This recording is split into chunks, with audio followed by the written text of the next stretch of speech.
Well, this is Pinktober, we call it, and this is October's Breast Cancer Awareness Month. And I love partnering with Hard Rock because I not only do I love the work that they do and the funds, the awareness that they raise and the funds that they raise and how they spend that money, but Hard Rock Breast Cancer makes sense for me to be there. Absolutely, absolutely. When I know it's an issue that's close to your heart, having struggled with it yourself.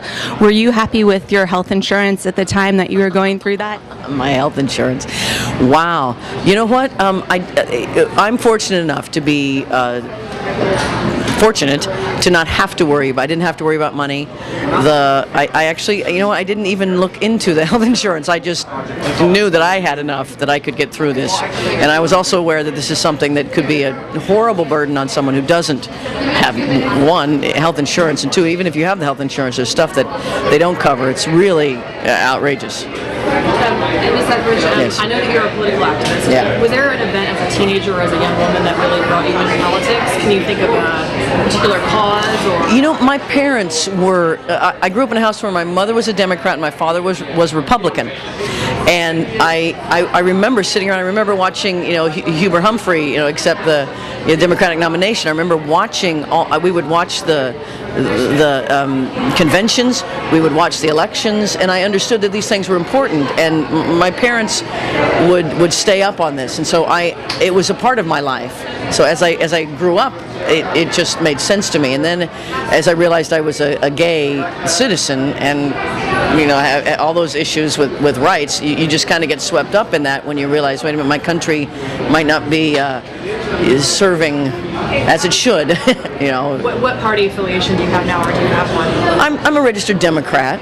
I have come to realize in the last few years that other than some really stark social differences, that the Republican Party and the Democrat Party are both serving more of a corporate agenda than anything else, and that has made me sad, and that has made me think that maybe I might have to become more of an independent.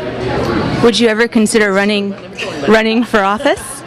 Running for office. You know what? I think every American citizen should consider running for office. That is the way our government is built. It is supposed to be self-representation, where we're not supposed to grow politicians that you're a politician and I'm a musician. I think public office is meant to be served by many different types of people. So, of course, maybe someday, but I think everybody should consider. Along those lines, what's next for you? Do you have any projects in the works? I'm still a musician. I'm not running for public office. I have an album coming out.